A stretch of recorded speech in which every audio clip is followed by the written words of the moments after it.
দর্শক আমন্ত্রণ দীপ্ত সংবাদে আপনাদের সঙ্গে রয়েছে আমি রুবায়েত হাসান। আর শুরুতেই থাকছে নিটোল টাটার সংবাদ শিরোনাম। ই কমার্স প্রতিষ্ঠান দালাল প্লাসের কার্যালয়ে মারামারি, কিউকমের প্রধান বিপণন কর্মকর্তা আরজে নীরব রিমান্ডে। একদিনে 14 সরকারি প্রতিষ্ঠানের নিয়োগ পরীক্ষা, অংশ নিতে পারেননি অনেক চাকরি প্রত্যাশী। ঢাকায় প্রতি কেজি পেঁয়াজের দাম 75 টাকা, আন্তর্জাতিক বাজারকে দায়ী করছেন বাণিজ্যমন্ত্রী। আফগানিস্তানে শিয়া মসজিদে আত্মঘাতী বোমা হামলা, শতাধিক প্রাণহানি, আইএসের দায় স্বীকার।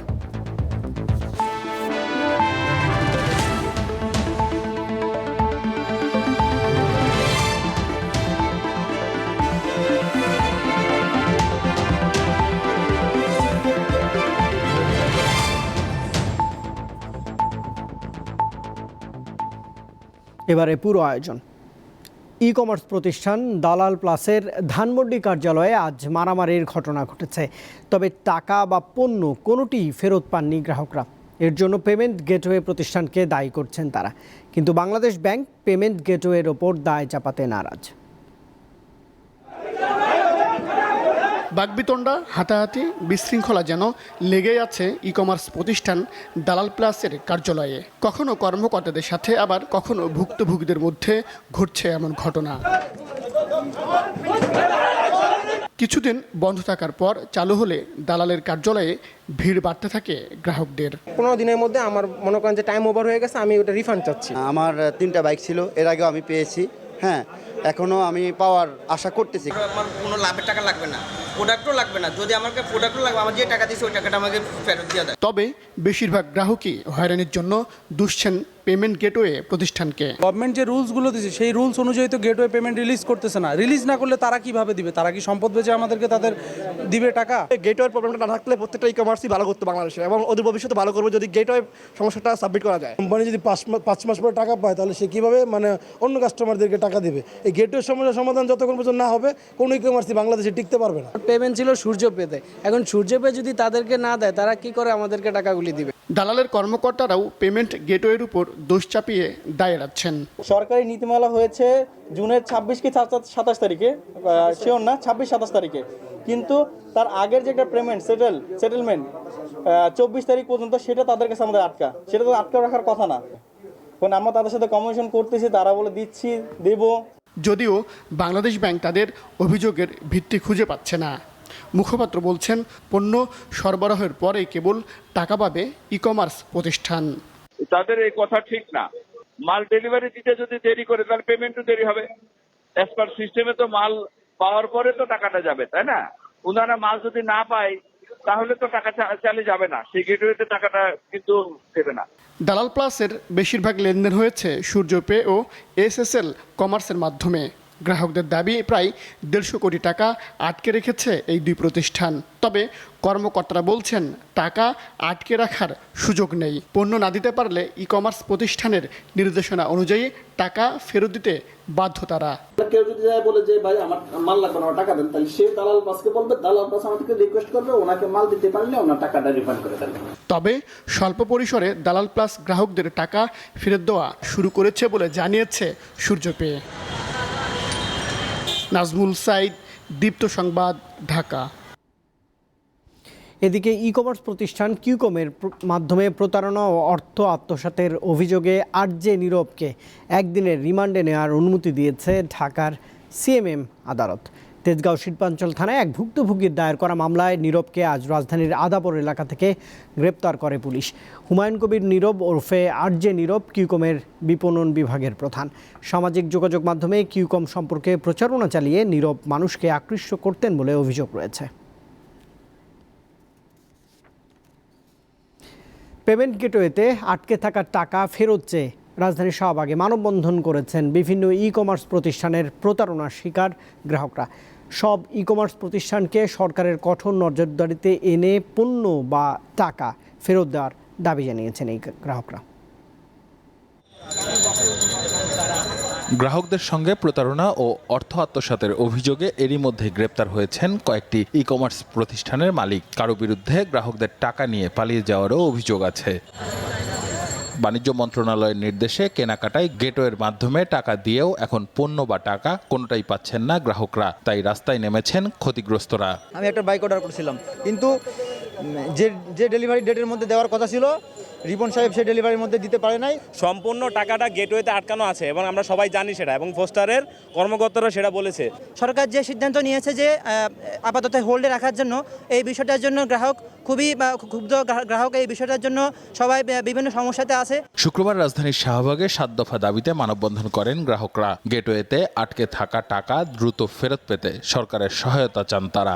কোনো ই কমার্স প্রতিষ্ঠান যদি নির্দিষ্ট সময়ের মধ্যে পণ্য ডেলিভারি দিতে ব্যর্থ হয়, তাহলে যে মাধ্যমে গ্রাহক পেমেন্ট করেছে সেই মাধ্যমে টাকাটা ব্যাক চলে আসবে, কিন্তু এইটার কোনো বাস্তবায়ন আমরা দেখছি না। আমাদের টাকা তো পোস্টারে বা বিভিন্ন গেটওয়েতে আটকা, এবং নীতিমালা অনুযায়ী 10 কার্য দিবসের মধ্যে সেইটা আমাদের গ্রাহকদের কাছে ফেরত আসার কথা। কোনো ই কমার্স প্রতিষ্ঠান বন্ধ নয়, বরং আইনি কাঠামোর মধ্যে এনে ব্যবসা করার সুযোগ দেওয়ারও দাবি জানানো হয় মানববন্ধনে। আসিফ জামান, দীপ্ত সংবাদ, ঢাকা। চাকরি প্রার্থীদের দাবি উপেক্ষা করে আজ একদিনেই 14টি সরকারি প্রতিষ্ঠানে নিয়োগ পরীক্ষা হয়ে গেছে। ফলে একাধিক প্রতিষ্ঠানে আবেদন করেও অনেক পরীক্ষায় অংশ নিতে পারেননি চাকরি প্রত্যাশীরা। করোনার কারণে দীর্ঘদিন বন্ধ ছিল বিভিন্ন প্রতিষ্ঠানের নিয়োগ পরীক্ষা। বর্তমান পরিস্থিতি কিছুটা নিয়ন্ত্রণে আসায় নিয়োগ পরীক্ষার তারিখ ঘোষণা করেছে সরকারি বেসরকারি বিভিন্ন প্রতিষ্ঠান। তবে বিপত্তিটা ভিন্ন জায়গায়। শুক্রবার রাজধানীতে সকাল দুপুর বিকাল মিলিয়ে সরকারি বিভিন্ন দপ্তরের অন্তত 14টি চাকরির পরীক্ষা অনুষ্ঠিত হয়েছে। ফলে চাকরি প্রত্যাশীদের অনেকেই আবেদন করেও পরীক্ষায় অংশ নিতে পারেননি। 4 কোটি বেকার, সবাই আমরা চাকরি চাচ্ছি, চাকরি পাচ্ছি না কোথাও। আমাদের চাকরি নিয়ে অনেক প্রাইভেট অর্গানাইজেশন রাজনীতি করছে, গভর্নমেন্টেও একই অবস্থা। আজকে 20টা পদের বিপরীতে 1 লক্ষ পরীক্ষা দিলাম। স্যার এডি পরীক্ষা দিলাম 3:30 থেকে 4:30 পর্যন্ত, ফিল্ড অফিসার আছে এনএসআই এর। আরও একটা পরীক্ষা ছিল বিকেলে তিতাস গ্যাস ফিল্ডের, ওটাতে অ্যাটেন্ড করতে পারবো না এই পরীক্ষায় বসলে। আমরা তো বেকার, আমাদেরকে নিয়ে খেলা করার মানে নাই। আমার অ্যাপ্লিকেশন করা 700 500 এরকম করে একই দিনে আমার একাধিক দেখা যায় 2000 টাকারও উপরে হয় যে আমার অ্যাপ্লিকেশন ফি হয়ে গেছে, কিন্তু আমি পরীক্ষা দিতে পারছি একটি মাত্র। 2009 সেশনে অনার্স মাস্টার্স কমপ্লিট করতে গিয়ে আমার 28 বছর লেগে গেছে, মাত্র 2 বছর সময় পেয়েছি। 1 বছর মাত্র বিসিএস পেয়েছি, প্রাইমারি একবার পেয়েছি। যদি সরকার একটু খতিয়ে দেখেন যে আমাদের ব্যাকডেটের 2001 থেকে 2009 সেশনের যে ছাত্রছাত্রীরা রয়েছে, এরা কিন্তু আজকে পুরোটাই বেকার হয়ে রয়েছে, না চালাতে সংসার করতে, না পারছে বিয়ে করতে, এবং নিজের পরিবার পরিজনকে সন্তুষ্ট করতে পারছে না। পরীক্ষা কেন্দ্রগুলোতে উপস্থিতির হার কম বলে জানান সংশ্লিষ্টরা। 45% উপস্থিতি লক্ষ্য করা যায়। পদগুলো বিজ্ঞাপন দেওয়া হয়েছিল অনেক আগে। করোনার জন্য দীর্ঘ সময় একটা বিরতিতে অনেক প্রার্থী, যারা চাকরি প্রার্থী ছিল, তারা হয়তো কেউ অন্য জব খুঁজে নিয়েছে, অথবা কেউ বয়স চলে গেছে। আর একটা বিষয় যেটা আমার মনে হচ্ছে সেটা হচ্ছে যে সকলে একই সাথে পরীক্ষার জন্য ভেন্যু নিয়েছে। সেখানে কোনো সিরিয়াল যদি মেনটেন হতো, তাহলে অনেকে 4-5 জায়গায় আবেদন করে 4-5 জায়গায় চেষ্টা করতে পারত। সরকারি প্রতিষ্ঠানের পরীক্ষা বিভাগে নেয়ার আবেদন জানান চাকরি প্রত্যাশী ও অভিভাবকরা। উত্তরবঙ্গ থেকে দিনাজপুর, ঠাকুরগাঁও, এদিক থেকে যারা অনেক কষ্ট করে আমাদের ঢাকায় আমরা পরীক্ষা দিতে আসছি, আমরা একই দিনে এক একজনের 3-4টা পরীক্ষার ডেট পড়ছে। এই জন্য আমরা প্রতিটা পরীক্ষায় অ্যাটেন্ড করতে পারতেছি। আমি রাজশাহী থেকে এসেছি, আমার মেয়ের এই এনএসআই এর লিখিত পরীক্ষা। আজ শুক্রবার একসাথে অনেকগুলো পরীক্ষা, খুব গ্যাঞ্জাম। তারপরে বাসের টিকিট না, ট্রেনের টিকিট না, খুব কষ্ট করে আমরা এখানে আসছি পরীক্ষা দেওয়ার উদ্দেশ্যে। অন্যান্য শহর থেকে আসলে, ঢাকা আসলে 1-2 দিন অসুস্থতায় চলে যায় আর কি। তো আমি সরকারের কাছে আবেদন জানাবো যে পরীক্ষাগুলো যাতে বিভাগীয় শহরে নেওয়া হয়। নিয়োগ পরীক্ষার এমন চাপের কারণে আপাতত শুক্র ও শনিবার পরীক্ষা না নেওয়ার ঘোষণা দিয়েছে সরকারি কর্ম কমিশন। সাদিয়া চৌধুরী, দীপ্ত সংবাদ, ঢাকা। দেশে করোনায় আজ 7 জনের মৃত্যু হয়েছে। গত 7 মাসের মধ্যে এ সংখ্যা সর্বনিম্ন। আর নতুন করে আক্রান্ত হয়েছেন মাত্র 645 জন। স্বাস্থ্য অধিদপ্তরের বিজ্ঞপ্তিতে জানানো হয়েছে, শুক্রবার সকাল 8টা পর্যন্ত আগের 24 ঘন্টাতে 23,302টি নমুনা পরীক্ষা করা হয়েছে। এতে শনাক্তের শতকরা হার 2.77%। দেশে এখন পর্যন্ত করোনায় মোট আক্রান্ত হয়েছেন 15,61,463 জন, আর মারা গেছেন 27,654 জন। রাজধানীর বাজারে সপ্তাহের ব্যবধানে পেঁয়াজের দাম কেজিতে 30 থেকে 35 টাকা বেড়েছে। আর প্রতি কেজি এখন বিক্রি হচ্ছে 70 থেকে 75 টাকায়। বেড়েছে মুরগিরও দাম। রাজধানীর বাজারে পেঁয়াজের ঝাঁজ যেন কমছেই না। এক সপ্তাহের ব্যবধানে কেজিতে দাম বেড়েছে 30 থেকে 35 টাকা। একে অস্বাভাবিকই বলছেন ক্রেতা বিক্রেতারা। পেঁয়াজের দাম ছিল 45-40, এখন মনে করেন যে 70 টাকা করে নিতেছে। তো 52-53 থেকে উপরে 55 টাকা। আর এই শুক্রবার পর্যন্ত পেঁয়াজ বিক্রি করতেছি 60 থেকে 65 টাকা। বেড়েছে আটা ময়দার দামও। সয়াবিন তেল, চিনি সহ আগে থেকে বেড়ে যাওয়া পণ্যের দাম নাগালে আসছে না। কেজিতে 20 টাকা বেশি দরে বিক্রি হচ্ছে আদা। চড়া তরকারির দামও। শীতকালীন সবজি বাজারে আসতে শুরু করেছে, তবে সরবরাহ কম হওয়ায় দাম বেশি। ফুলকপি বেশি 30-35, আর একটু বড় 50, এরকম মিলে আর কি। শীতকালীন সবজির প্রতি একটু চাহিদা আছে, যার কারণে একটু বাজার মূল্য বেশি। গাজর হলো 140 টাকা, আর হলো আপনার হলো টমেটো হলো 140 টাকা, আর হলো আপনার হলো লাউ হলো 60 টাকা 50 টাকা পিস। গরু ও খাসির মাংসের দাম স্থিতিশীল থাকলেও বেড়েছে মুরগির দাম। পাকিস্তানিটা হলো 330 টাকা কেজি স্যার, কালকে আছে 320, আজ 330। মুরগির বাজারটা অনেক হাই হয়ে গেছে। মুরগির বাজারটা অনেক হাই হয়ে গেছে। মাছের বাজারে এখনো যাই নাই, দেখি মাছের বাজারে কি অবস্থা। আর পেঁয়াজের দাম অনেক বাড়তেছে। কৃষক যদি ন্যায্য মূল্য পায় তাহলে আমরা যারা ভোক্তা আমাদের একটু বেশিতে কিনতেও সমস্যা নেই। নিত্যপণ্যের দাম বাড়িয়ে যাতে শুধু মধ্যস্বত্বভোগী লাভবান না হয়, সেজন্য বাজার তদারকি বাড়ানোর দাবি সংশ্লিষ্টদের। আজিজুল ইসলাম, দীপ্ত সংবাদ, ঢাকা। আন্তর্জাতিক বাজারে অস্থিরতার কারণে দেশে পেঁয়াজের দাম বেড়েছে বলে জানিয়েছেন বাণিজ্যমন্ত্রী টিপু মুনশি। আজ রংপুরে এক অনুষ্ঠানে সাংবাদিকদের একথা জানিয়েছেন মন্ত্রী। 80% চিনি বাইরে থেকে ইম্পোর্ট করতে হয়, তেল 90% ইম্পোর্ট করতে হয়। যেখানে ইম্পোর্ট সেখানেই দাম বেড়েছে। আন্তর্জাতিক বাজারে দাম বেড়েছে, আমাদের দেশেও বেড়েছে। একসময় 200 টাকা হয়েছিল, আবার বাইরে কমে গেছে, আমাদের এখানে কমে। নির্ভর করা যায় না। পেঁয়াজের ব্যাপারটা আমরা লক্ষ্য করছি, যদি বৃষ্টিটা কমে আর ভারতের প্রাইসটার দামটা কমে, তাহলে আর পূজার সময়ের পরে হয়তো আশা করছি। এই খবরের সঙ্গে দীপ্ত সংবাদে একটা বিরতি নিচ্ছি। বিরতির পর থাকছে আরও খবর। চট্টগ্রামের সাতকানিয়া থেকে 2 কেজি আইস মাদক উদ্ধার করেছে পুলিশ। আটক করা হয়েছে এক রোহিঙ্গা সহ 2 জনকে। উচ্চমাত্রার এই মাদকের আনুমানিক মূল্য 10 কোটি টাকা বলে জানিয়েছে আইনরক্ষাকারী বাহিনীর সদস্যরা। সাতকানিয়া থানার পুলিশ আজ সংবাদ সম্মেলনে এই তথ্য নিশ্চিত করেছে। ভোরে চট্টগ্রাম কক্সবাজার মহাসড়কের তেমহুনিতে এলাকায় কক্সবাজার থেকে আসা চট্টগ্রামগামী একটি পিকআপে তল্লাশি চালিয়ে এই মাদক উদ্ধার করা হয়। মাদক বহনে ব্যবহৃত পিকআপটিও জব্দ করেছে পুলিশ। ইয়াবার চেয়ে আইস কয়েক গুণ বেশি মাত্রায় মাদক বলে জানিয়েছে পুলিশ।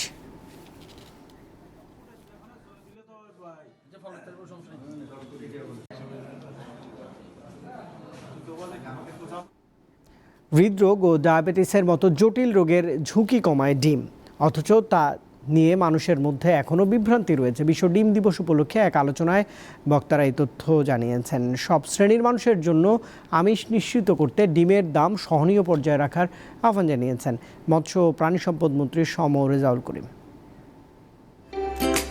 আমিষের সহজলভ্য উৎস হিসেবে ডিমের বিকল্প নেই বললেই চলে। প্রাকৃতিক ভিটামিনের এ উৎসকে বলা হয় পূর্ণাঙ্গ খাবার। পোলট্রি শিল্পের বিকাশের কারণে এখন প্রতি বছর দেশে প্রায় 1800 কোটি ডিম উৎপাদন হয়। মানুষের মধ্যে ডিম খাওয়ার প্রবণতাও বেড়েছে। Happy world egg day. প্রতিদিন ডিম খাই রোগ প্রতিরোধ ক্ষমতা বাড়াই, এই প্রতিপাদ্যে সারা দেশে শুক্রবার পালিত হয় বিশ্ব ডিম দিবস। এই উপলক্ষে রাজধানীর একটি হোটেলে যৌথভাবে আলোচনার আয়োজন করে Bangladesh poultry industries central council ও প্রাণী সম্পদ অধিদপ্তর। ডিমটাতে প্রচুর পরিমাণে যতগুলো ভিটামিন মিনারেলস আমাদের শরীরের জন্য প্রতিদিন দরকার হয়, সব কয়টা প্রপোর্শনেটলি অ্যাপ্রোপ্রিয়েট ভাবে আছে। সবচেয়ে মজার ব্যাপার হচ্ছে যে অনেকেই ভাবে যে ওজন কমানোর জন্য ডিম দুধ খাই না, এটা একটা ভুল ধারণা। ডিম কিন্তু লো ক্যালোরি। পোলট্রি শিল্পের নেতারা বলেন, ডিম খাওয়া নিয়ে এখনও অনেকের মধ্যে ভুল ধারণা রয়েছে, অথচ সব বয়সীরাই প্রতিদিন ডিম খেতে পারেন। সিদ্ধ ডিমে তো কোনো সমস্যা নাই। সিদ্ধ ডিম আমরা স্কুলে দিতে পারি, একটা না 2টা দিতে পারি। আবার যারা ডিম বেচবে তারাই কিন্তু প্রতিটা স্কুলে ডিম সিদ্ধ করে পৌঁছে দিতে পারে। আবার এই ডিমের খোসাটাকে আমাদের ফিড মিলের একটা র মেটেরিয়ালস হিসেবে আমরা ইউজ করতে পারি। এগুলো হচ্ছে শুধুমাত্র পরিকল্পনা এবং অর্ডারের অপেক্ষায় আছি। মৎস্য ও প্রাণী সম্পদ মন্ত্রী ডিম ও ব্রয়লার মুরগির মাংসের দাম সহনীয় রাখার আহ্বান জানিয়ে দৈনন্দিন জীবনে ডিমের গুরুত্ব তুলে ধরেন। আমরা যদি পুষ্টি সমৃদ্ধ দেহ গড়তে পারি তাহলে কিন্তু আমার হসপিটালে কম যেতে হবে। এই ডিমের ব্যাপারটাকে আমাদের গ্রামগঞ্জে যেমন ছড়িয়ে গেছে আরও ছড়াতে হবে। আমাদের প্রত্যেকটি মানুষ যেন অনুধাবন করতে পারে যে তার খাবারের শ্রেষ্ঠতম একটা উপকরণ হচ্ছে ডিম। এটা খুব কস্টলি না, ব্যয়বহুল না, যতটুকু ব্যয় আছে সেটাকে কিভাবে কমানো যায় সে পরিকল্পনা আপনারা আমরা যৌথভাবে করব, কিন্তু টার্গেটটি রাখতে হবে যে ব্যয়ের কারণে মানুষের ক্রয় ক্ষমতার বাইরে যেন চলে না যায়। তিনি জানান, সম্প্রতি বেড়ে যাওয়া পোল্ট্রি ফিডের দাম কমানোর উদ্যোগ নেওয়া হচ্ছে। পোল্ট্রি ফিডের দাম বাড়ছে। মিজানুর রহমান, দীপ্ত সংবাদ, ঢাকা। চট্টগ্রামের কর্ণফুলী নদীর তলদেশে নির্মিত বঙ্গবন্ধু টানেলের দ্বিতীয় সুড়ঙ্গের খনন শেষ। এর ফলে চীনের সাংহাইয়ের আদলে ওয়ান সিটি টু টাউন ধারণায় আরও এক ধাপ এগিয়ে গেল বন্দনগরী চট্টগ্রাম। প্রকল্প সংশ্লিষ্টরা বলছেন, এরই মধ্যে টানেলের শতকরা ৭৩% কাজ শেষ হয়েছে, বাকি রয়েছে রাস্তা তৈরি সহ আনুষঙ্গিক কাজ। গত বছরের ডিসেম্বরে চট্টগ্রামের আনোয়ারা প্রান্ত থেকে শুরু হয় কর্ণফুলী নদীর তলদেশে বঙ্গবন্ধু টানেল প্রকল্পের দ্বিতীয় সুড়ঙ্গ বা টিউবের খনন। প্রায় ২৪০০ মিটারের এই টিউব এসে মিশেছে নগরের পতেঙ্গা প্রান্তে। ১০ মাসে শেষ হলো এই কর্মযজ্ঞ। এর আগে প্রথম টিউবের খননে সময় লেগেছিল ১৭ মাস। নদীর তলদেশ দিয়ে ১৮ থেকে ৩১ মিটার গভীরতায় দুটি সুড়ঙ্গ তৈরি করা হয়েছে। প্রতিটি ৩৫ ফুট প্রশস্ত, উচ্চতা ১৬ ফুট। সুড়ঙ্গের ভেতরে যে অংশের ওপর দিয়ে গাড়ি চলবে সেখানে স্ল্যাবের কাজ শুরু হবে শিগগিরই। দুইটা টিউবের কাজ যখন সম্পন্ন হবে তখনই ওপেন করা হবে। এরকম না যে একটা টিউবের কাজ শেষ হয়েছে কিন্তু সেটা ওপেন করে দিলাম, সেটা না। দুইটা টিউবের কাজ ইন অল রেসপেক্ট যখন শেষ হবে তখনই সেটা ওপেন করা হবে। আমরা চেষ্টা করছি ডিসেম্বরের মধ্যে ২০২২ সালের ডিসেম্বরের মধ্যে কাজটা সম্পন্ন করতে। এ প্রকল্পের কাজ দ্রুত এগিয়ে যাওয়ায় সন্তুষ্ট ব্যবসায়ীরা। তবে টানেল নির্মাণের পাশাপাশি অন্যান্য অবকাঠামোর কাজও দ্রুত শেষ করার দাবি তাদের।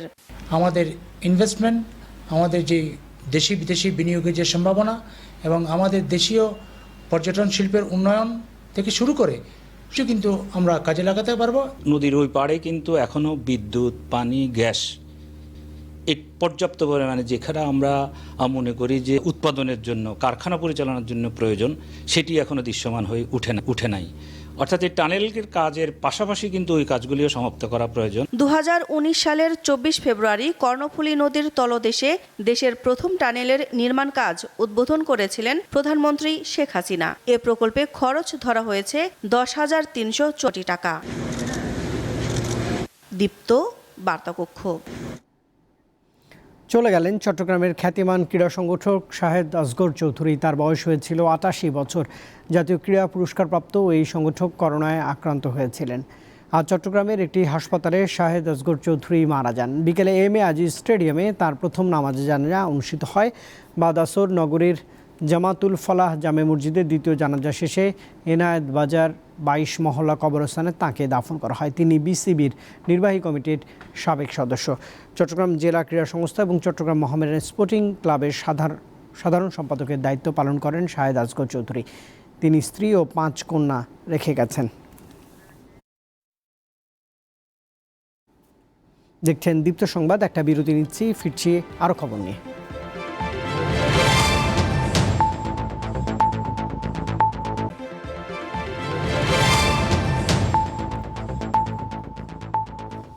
দর্শক, স্বাগত আরেকবার। আপনারা দেখছেন দীপ্ত সংবাদ। এবছর শান্তিতে নোবেল পেয়েছেন ফিলিপিন্সের সাংবাদিক মারিয়া রেসা ও রাশিয়ার সাংবাদিক দিমিত্রি মুরাতভ। আজ নরওয়ের রাজধানী অসলোতে সংবাদ সম্মেলনে তাদের নাম ঘোষণা করে নোবেল কমিটি। তারা জানায়, গণতন্ত্র ও দীর্ঘস্থায়ী শান্তির পূর্বশর্ত মত প্রকাশের স্বাধীনতা রক্ষায় মারিয়া রেসা এবং দিমিত্রি মুরাতভ অসামান্য ভূমিকা রেখেছেন। তাঁদের এই অবদানের স্বীকৃতি দেওয়া হয়েছে। পুরস্কারের অর্থ এই দুই সাংবাদিকের মধ্যে সমানভাবে ভাগ করে দেওয়া হবে। মাদক সেবনের অভিযোগে আটক বলিউড অভিনেতা শাহরুখ খানের ছেলে আরিয়ান খানকে ১৪ দিনের জন্য জেলে পাঠানোর নির্দেশ দিয়েছেন মুম্বাইয়ের একটি আদালত। সোমবার পর্যন্ত আরিয়ানকে হেফাজতে রাখতে আদালতের আবেদন করে ভারতের মাদকদ্রব্য নিয়ন্ত্রণ সংস্থা, কিন্তু আদালত এই আবেদনে সাড়া না দিয়ে তাকে জেলে পাঠানোর নির্দেশনা দেয়। শুনানির আগে স্ত্রী গৌরীকে নিয়ে ছেলেকে দেখে এসেছেন শাহরুখ খান। 2 অক্টোবর মুম্বাই থেকে গোয়াগামী একটি প্রমোদতরীতে মাদক সেবনের অভিযোগে আরিয়ানকে আটক করে ভারতের মাদকদ্রব্য নিয়ন্ত্রণ সংস্থা।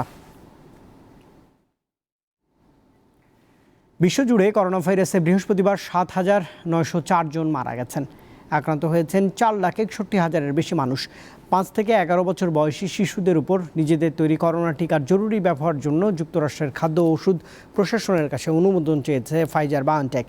হৃদযন্ত্রে বিরল পার্শ্ব প্রতিক্রিয়ার আশঙ্কায় 30 বছরের কম বয়সী পুরুষদের উপর মডার্নার টিকা প্রয়োগ স্থগিত করেছে ফিনল্যান্ড।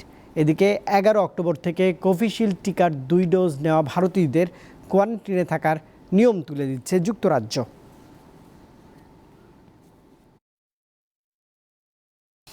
দর্শক, এই ছিল এখনকার মতো দীপ্ত সংবাদ। তবে শেষ করার আগে নিটোল টাটা সংবাদ শিরোনাম থাকছে আরেকবার। ই কমার্স দালাল প্লাসের কার্যালয়ে মারামারি, কিউকমের বিপণন প্রধান আরজে নীরব রিমান্ডে। একদিনে 14 সরকারি প্রতিষ্ঠানের নিয়োগ পরীক্ষা, অংশ নিতে পারেননি অনেক চাকরি প্রত্যাশী। ঢাকায় প্রতি কেজি পেঁয়াজের দাম 75 টাকা, আন্তর্জাতিক বাজারকে দায়ী করছেন বাণিজ্যমন্ত্রী।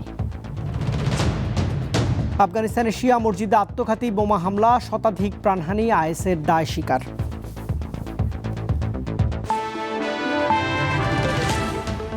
দর্শক, এই ছিল এখনকার মতো। এতক্ষণ সঙ্গে থাকার জন্য ধন্যবাদ সবাইকে। আমাদের সঙ্গে অনলাইনে আপনি যুক্ত হতে পারেন facebook.com/দীপ্ত নিউজ এই ঠিকানায় যোগ দিয়ে।